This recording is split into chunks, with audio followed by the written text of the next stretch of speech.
What's going on, people? So today I will be talking about how I was able to get into IT, and I hope this video could be really helpful for some of you guys that want to step into tech, that want to get your first job, want to get your first entry level IT support, IT help desk. It's basically the same thing, but you guys want to get your foot on the door so you guys are basically able to possibly in the future go into other roles that would be more interesting, like cybersecurity or any other tech related fields that you want to get in, but you guys want to basically try the IT support route, which is, I think it's pretty crucial if you guys want to get your career, you guys want to start your career in tech, and starting in IT could be really helpful because it basically teaches you a lot about the basics and about a lot about the fundamentals, and especially the mindset of problem solving, which is a really great skill that you guys can have, and it puts you in a lot of situations where you have to deal with people, deal with situations that you might have to find out in some way, and that's a really good skill that you guys can have in tech. So first of all, before I jump into the video, I will be basically doing a PowerPoint presentation of some of the things that helped me through this path and help me basically break into tech. First of all, this is my experience, so I'm not saying that this is the perfect one, this is the ideal one. Everybody has their own path at the end of the day, so keep that in mind before I start the video.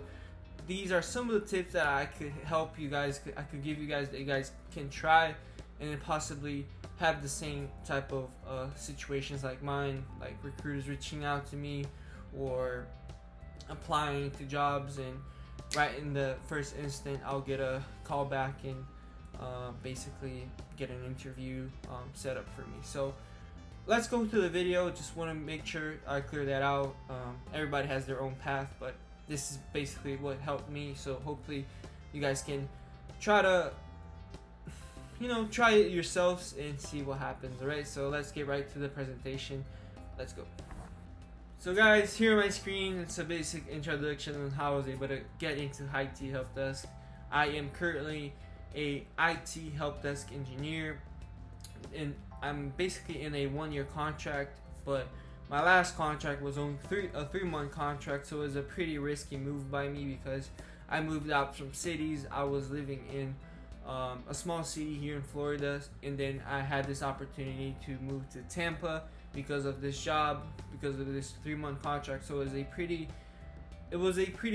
good sacrifice that I did for myself, but I knew that I will be really well compensated because I took the opportunity, and with getting experience and all of that, I was able to get another contract, and here I am, with a 1-year extended contract, working as a IT help desk.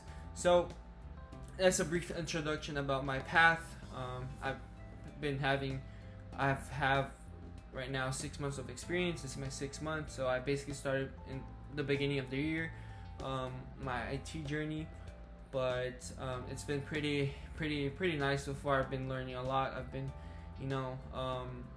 meeting a lot of interesting people and getting a lot of connections, and basically I'm in a new city in Tampa, and I've been really enjoying this path so far. So let's keep going right with the video.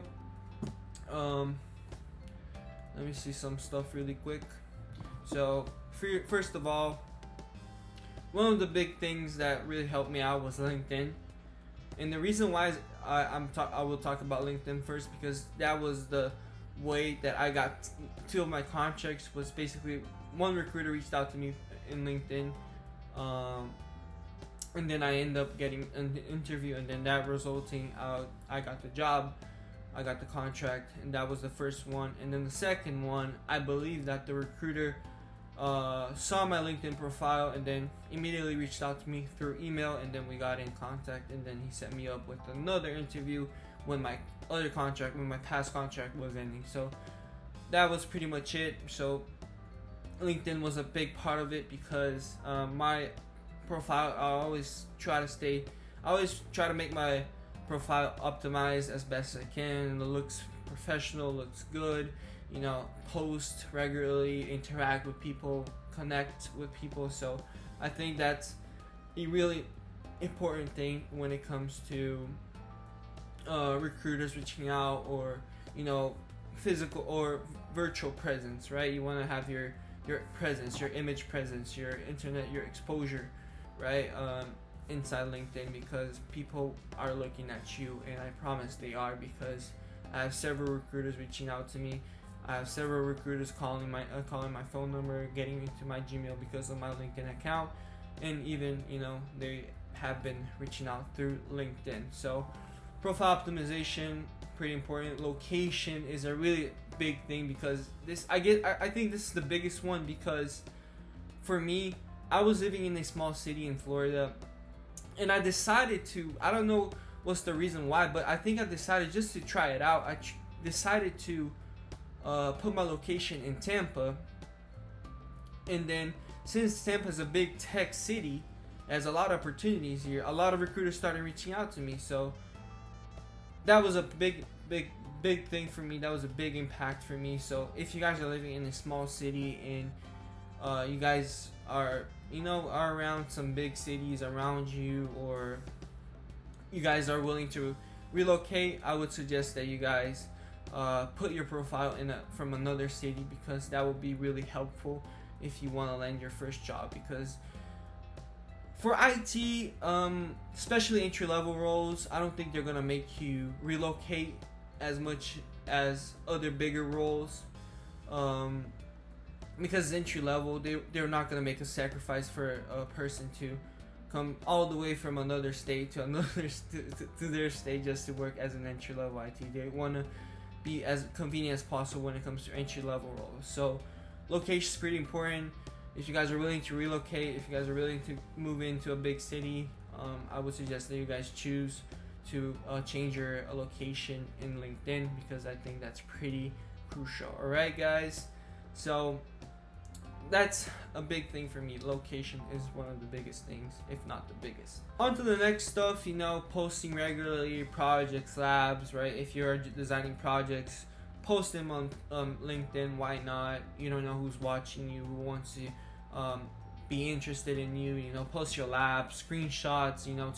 Tell them what you did, right? If you got a new certification, post that as well, because people interact a lot with that. People like that a lot, congratulate you a lot, and then once you see you have a lot of people, you have a lot of connections, and it's a really good thing. Because the thing is, when I look at this, when I look at LinkedIn as recruiters reaching out, I thought I was basically expecting more with recruiters. I was more excited about getting recruiters reaching out to me, but honestly, it's pretty good to get recruiters reaching out to you, but creating connections and creating friendships inside LinkedIn, even though you guys might be in the same path, it's a pretty blessing too. It's a pretty good blessing too, because you get to create a lot of connections, you get to create a lot of friendships, a lot of networking, right? So you get to talk with a lot of people and see what they're experiencing like, right?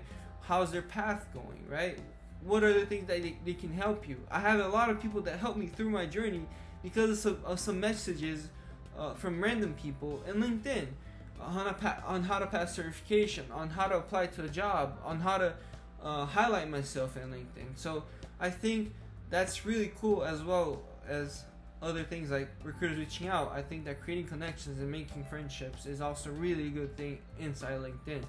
And that's pretty much it. Becoming visible for others to get interested in you, right? Creating friendships in future work or projects or connections, right? Project connections, right? Recruiters will reach out. Some of them could put you in an interview, others ignore, right? You guys gotta keep in mind, when a recruiter reaches out to you, they're probably gonna ask you first for your resume, for your updated resume, and then you're gonna send it. They might, most of the times they will just ignore you, but some of the times they will keep going with you. They'll believe in you. They'll want to have a candidate like you. So keep that in mind. Don't be discouraged if a recruiter reaches out to you and then all of a sudden he starts ignoring you, because that's probably because he probably found another better candidate with more experience and more things. And don't feel bad about it. Just keep working on it. Just keep doing what you gotta do, and then once you hit the jackpot, you're all good. You'll be set. You know, you'll have an interview in front of you, and then you can basically shine. So recruiters will reach out. So keep that in mind. But they might ignore you. They might go in front of you, right? They might want to represent you. They might want to put you in an interview. So if they see that you're the perfect candidate for that position. So LinkedIn is a big thing for me. I think is basically the biggest thing because I got my 2 contracts because of LinkedIn. So let's keep going with the video. My next thing is previous experience, which is basically non-IT related experiences that I had that basically helped me through getting my first tech role.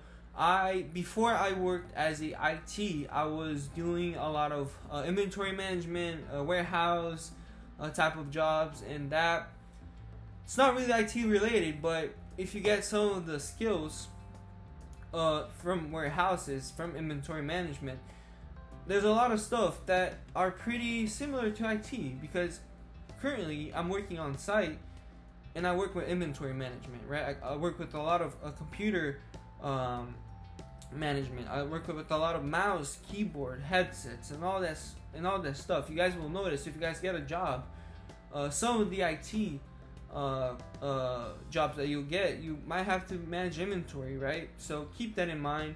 And previous experience that I had was pretty relatable. So as you guys can see, you know, I used to work as an inventory management warehouse experience. I had 2 jobs like that. You know, I worked with a lot of tools like Excel, Word, right? A lot of Excel because you got to keep track of all of the stuff that you have in your inventory, right?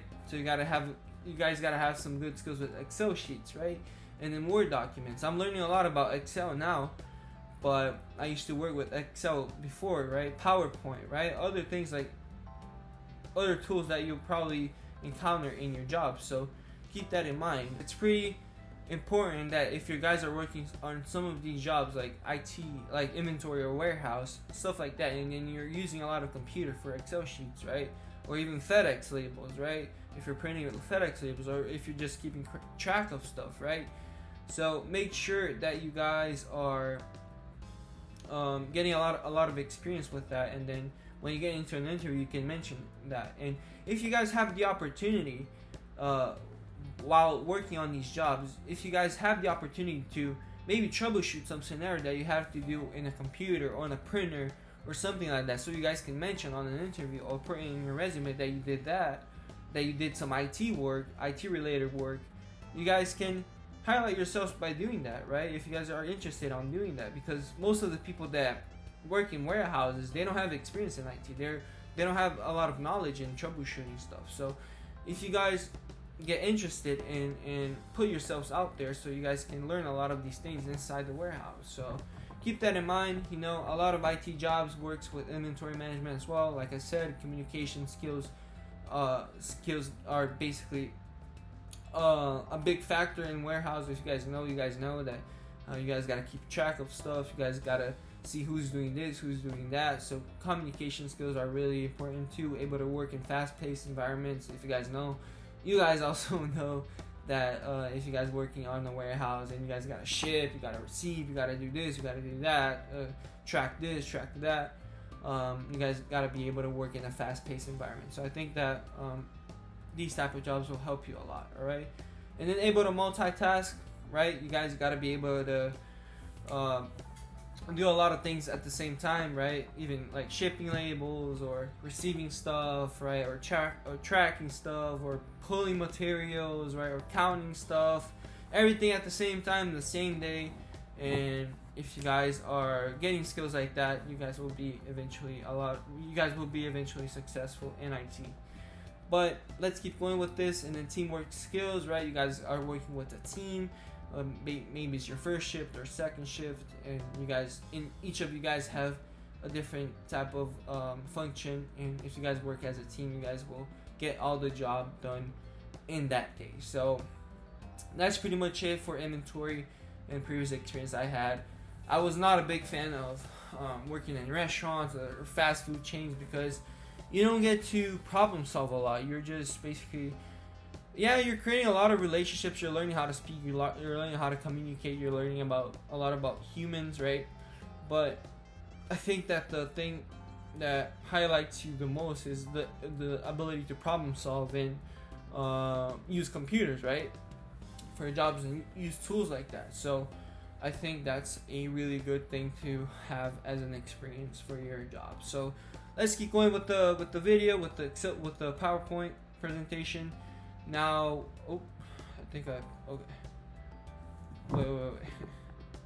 Wait. Okay. Sorry about that. So I have application and resumes.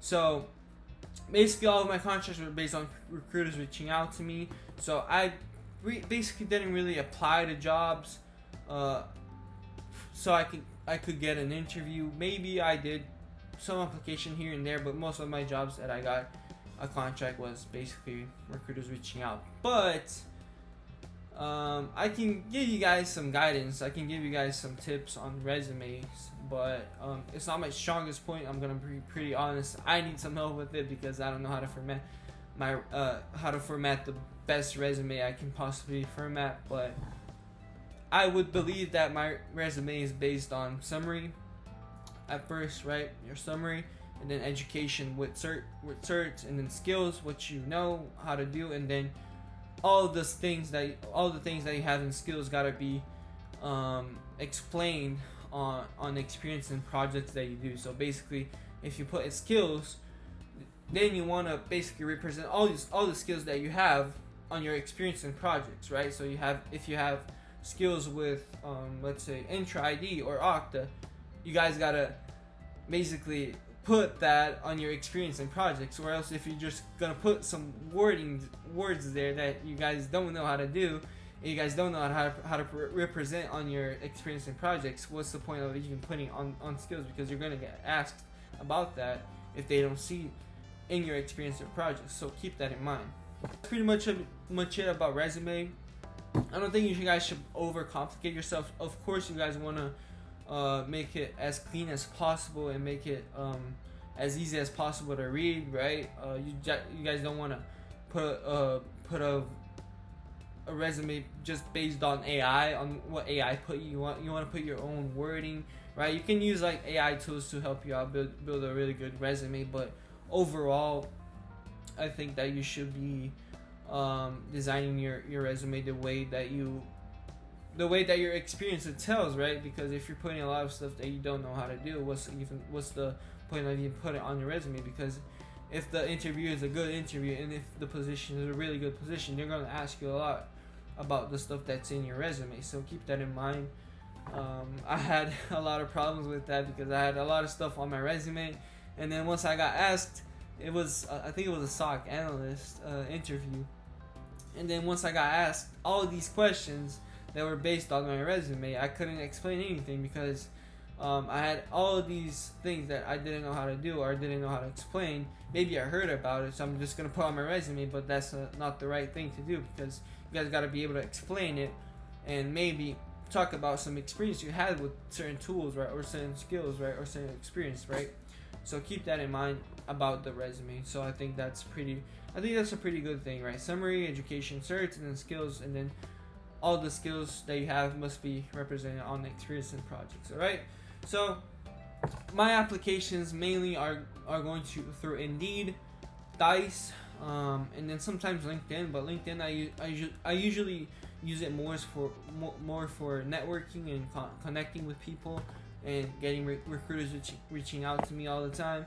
So, but sometimes I'll see a job that I might get interested in LinkedIn, and then I'll apply. But if you guys know, when you go to apply to these, especially these entry level roles, they have a lot of applications already and AI bots applying for them. So some of them are really not worth applying for.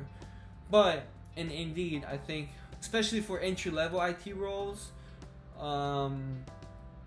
I think that it's a pretty good platform to use because they post a lot of entry-level IT roles, especially here in Tampa. There's a lot of them, so keep that in mind. I think Indeed is really good. Some of them might not respond, but some of them do.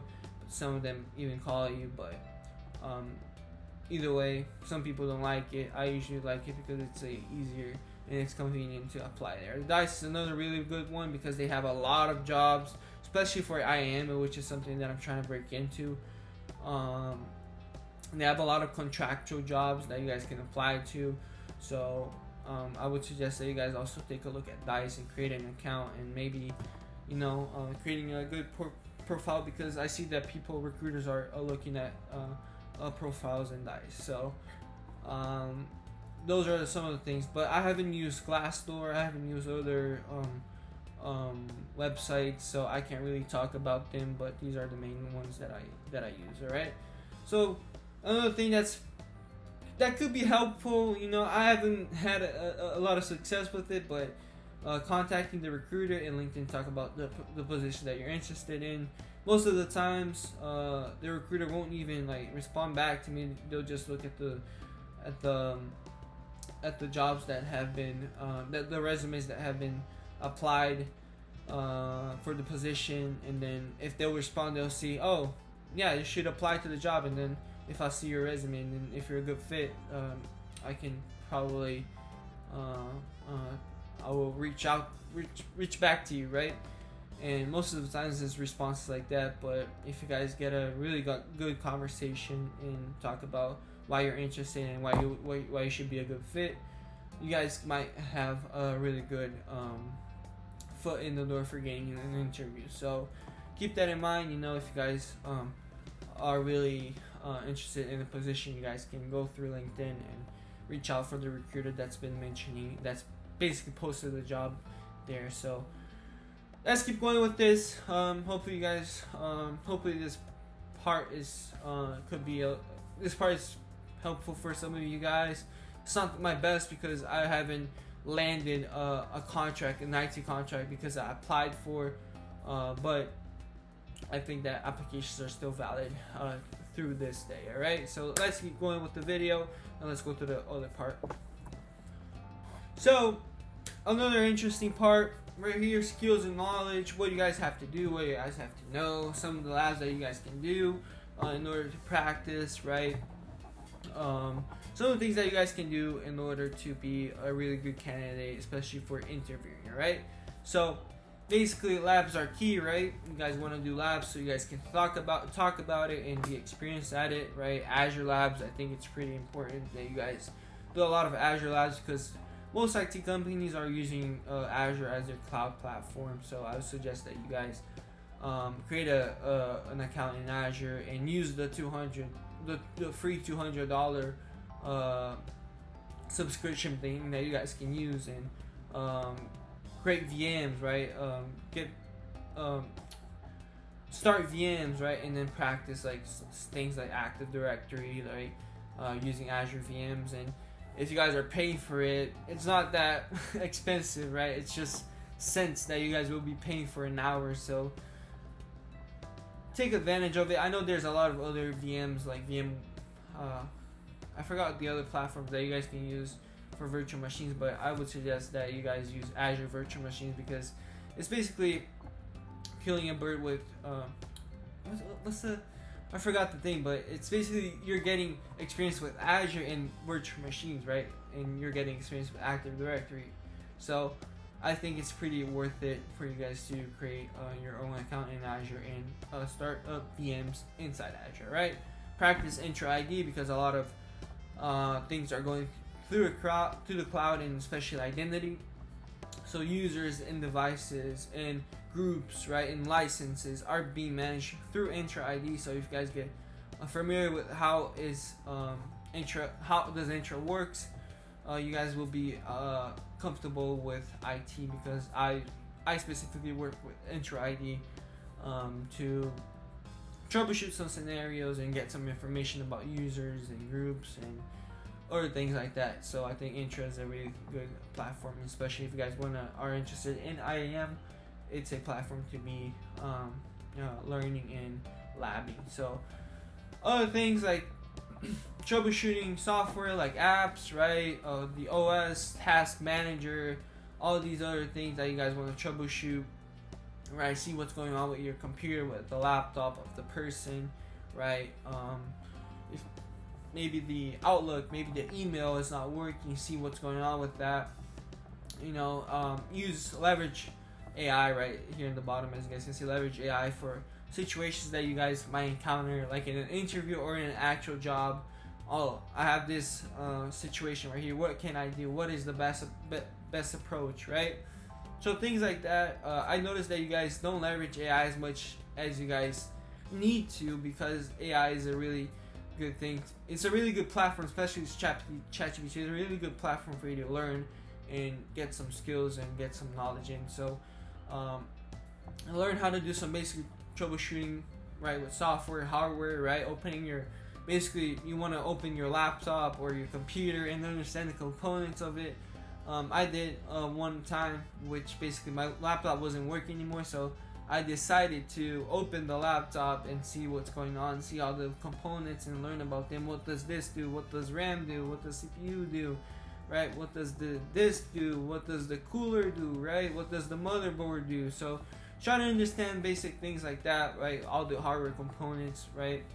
And reimaging computers is another big thing, right? Learn how to reimage computers, right? When a user is not in the company anymore, they'll usually send the laptop back to the IT team so they can, wipe the laptop, wipe all the information about the user in the laptop, and then re-image the laptop so it can be cleaned and sent to another user that has been hired to the company, and it's getting their joint device. So that's another big deal too. So re-imaging computers and erasing computers, right? It's another thing that you guys can learn how to do, or just watch a video how to do it, right? But you guys want to have that skill too, right? Troubleshooting network connectivity issues, like cables, right? Ethernet cables, Wi-Fi. See what's going on. Why is this user not being able to connect to this website, right? Why is the internet not going? Why is it failing, right?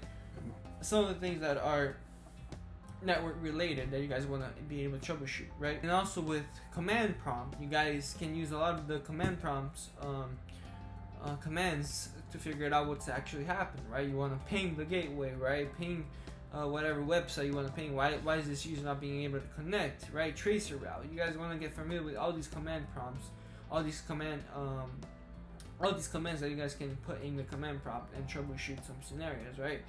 And then understand these ports, right? Some of these ports like HTTPS, right? HTTP, DHCP, DNS, all these other ports you guys want to understand. Maybe if you guys are going through interviews and then you put these on your resume, make sure that you, put the definitions in the wallpaper of your phone, and then read them every day so you guys can put that in your head. And then once you get asked about, oh, what is this? What does it do? You guys will have the answer on the top of your mind. So another thing that's pretty important too, ticketing systems. You guys will be dealing a lot with ticketing systems, right? About ticketing systems, each company uses their own. Most of the times it's ServiceNow, but the thing about ServiceNow is that each company designed the ServiceNow the way they want to design it. So in one company, ServiceNow could be one thing, and then in the other company, ServiceNow could be another thing, a total different app, but it's still ServiceNow, right? So get a basic understanding of how ticketing systems work, right? If you guys are working in an inventory or warehouse and you guys have the ticketing systems, wonderful. But mostly in IT, ticketing systems is a big part of it, and you guys want to get familiar, especially with ServiceNow. Watch videos and understand how to do this, how to do that. But understand that each company runs ServiceNow in a different way, and it's basically a different app by the end of the day if you guys are going from one company to another one. Alright? And if the company is understandable, they'll be okay, yeah. I mean, ServiceNow is always, different for each company, so we're not going to require you to know everything about ServiceNow because it's basically different from each company, alright? So in the interview scenario-based questions, right, give me examples on how you solve this issue, right? They will ask you questions like that, and then you guys can leverage AI for learning as much as you can, right? So basically, give you some scenario-based questions, right, for an interview that usually an IT interviewer would give me in order to troubleshoot some scenario, right? So this is another big part that you guys could be practicing and understanding and learning, and then doing yourselves, right? So you can explain to them, oh, I actually did this, I actually did that, so I have experience with this, experience with that, and then it will be much more smoother because it would be much more easier to explain because you will have that on top of your mind because you actually use your hands to do it. So that's another big factor for me. Alright, so that's the skills and knowledge tab right here. Hopefully you guys are understanding the PowerPoint presentation, and hopefully that it's been really helpful for some of you guys.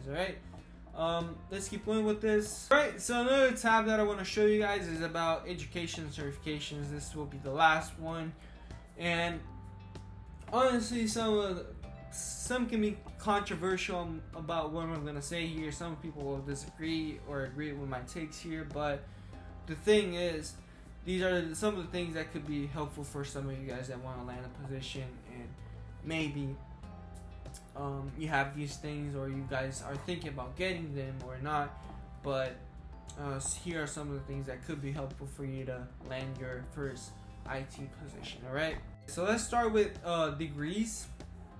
I think degrees are still powerful, especially if you're getting an IT degree or cybersecurity degree or even computer science. Even though I don't think computer science is the best one, I think IT, right, information technology or cybersecurity could be really good for your resume. So I think that it could be worth it, right? The thing about me is that I believe that everybody should be the best candidate possible in order to land a job. If you guys are willing to spend, invest on a degree, and if you guys have the money for it, why not get the degree, right? I think it's a really good check mark that people can do, that recruiters can do, and interviews can do, that says that, oh, he has a degree, he has been through 2 years of discipline and finished the degree. They might understand that it's not the most helpful thing. You won't learn everything about it, but you went through it, you have it, and it's a really good check mark that you guys can have. Some people will disagree. Some people that will say, oh, degrees are useless these days. They're not as much powerful as it was before, but I still think that degrees are a big check mark in your resume. And yeah, but the thing is about the thing about degrees is, if you guys are in school, right, especially on site, there's a lot of jobs inside your school that you guys can apply for. Sorry, I'm charging my laptop right here really quick. There's a lot of there's a lot of jobs that you guys can apply in your school for an IT entry level position. Maybe it's to help some classes, some teachers, right, on their computers or their the projectors and stuff like that. You guys can be this voluntary IT personnel and work for your school. So those are some opportunities that you guys can be on. There's a lot of internships that you guys can join while in school, right? A lot of things that I think that degrees in school can help you, and they can offer you. So I think that it's still worth it. If you guys have the chance and the opportunity, if you guys are willing to pay or spend 2 years getting degrees, I would suggest that you guys do that. So a lot of companies and managers require degrees, right? Some of the companies don't care, but some of the companies do. So for my current contract, my degree was required, so I had it and I passed through the interview. So I got the interview because I had the degree and I had some interesting certifications that I will go through, right? So here are the other bullet points that I talked about. You can even try to get a job in your school or internship certifications that are still available. So let's go. Let's go through the certifications that are still valuable. Right, A+. It's been pretty controversial these days. Some people say that it's not worth it. Some people are saying that it's still worth it. My take on it, I don't have the A+. Never studied for it. Never even studied the content for it. But my take on it is, if you're going through school and your school is offering you to take the exam for free and it's giving the vouchers for free, and a lot of the practice resources that you guys can use for free, I would think that it's still worth taking the A+, because there's a lot of job descriptions that have the A plus as a good to have certification. So this is my controversial take. I still think that if you guys are in school and your school program will pay for the certification and will give you the resource to pass, I still think it's worth it because you're still going through school, you're still learning, and you're still young. So having the certification could be a really good thing for your career. All right. So Network Plus, I think, is a really good for certifications for IT because in order to pass Security Plus, which most people wants to pass Security Plus, Network Plus is a really good certification to have first. I didn't do it. I don't have it, and I kind of regret not doing the Network Plus before the Security Plus. I just went straight to the Security Plus without having any network knowledge, and that affected me because I failed once and I had a lot of issues understanding Security Plus because I didn't understand Network Plus. Alright, so keep that in mind. That's what I think about the Network Plus in general.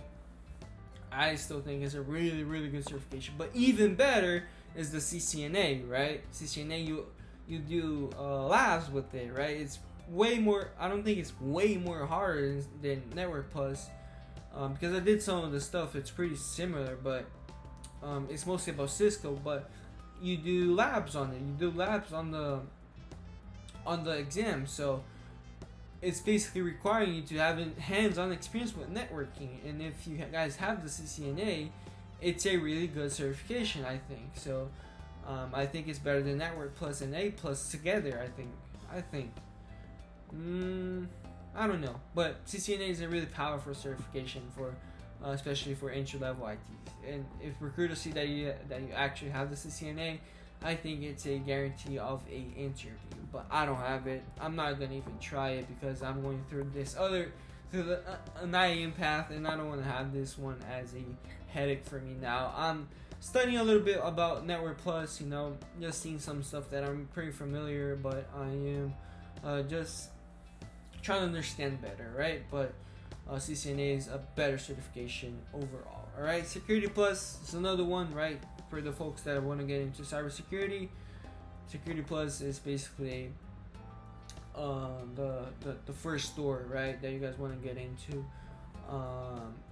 for cybersecurity roles, right? So I think that these certifications are good if you guys want to get into IT.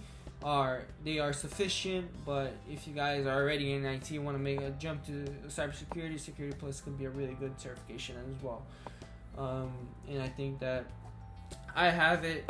I failed once and then got the second one. I got the certification second one. I think I took like 2 to 3 months around that to pass Security Plus because I had no network knowledge. But I think it's a pretty good certification as well for cybersecurity, right? And then other certifications like the Microsoft Basic and Well-Known certification like the AZ900. These are really good certifications to have because it shows that you guys have some basic knowledge about the cloud, and a lot of companies are migrating to the cloud. So you guys having some cloud certifications could be really helpful for you to guys get in your foot wet in the cloud environment. All right. So AZ900, SC900, I have both these certifications. I think the AZ900 is well known by a lot of companies. SC900 not too much, but I highly recommend you get the AZ900, and then eventually you guys want to get some more associate certifications to understand better about Microsoft if you guys want to work with Microsoft and stuff. So but that's my opinion, and that's my path that I took in cybersecurity in IT. All right, basically that's pretty much it for the video. These are obviously some tips, and like I said, everybody has their own path. This was what helped me through my path, so it could help some of you guys, especially for the LinkedIn part. I really suggest that you guys optimize your LinkedIn profile, because that's a really big thing in today's world, because everything's about, not everything, but a lot of things is about networking. And if you guys know some people that could get you that interview, LinkedIn could be a really good platform for you guys to expose yourselves and eventually get the job that you guys want to. All right, So that's pretty much it. Hopefully this video was successful for some of you guys that want to get your first IT job. It's been a long video, but I try to put as much information as I can so you guys can try it out for yourselves and hopefully land your first job. Alright guys, so thank you very much for this video. See you guys next, and yep, see you guys.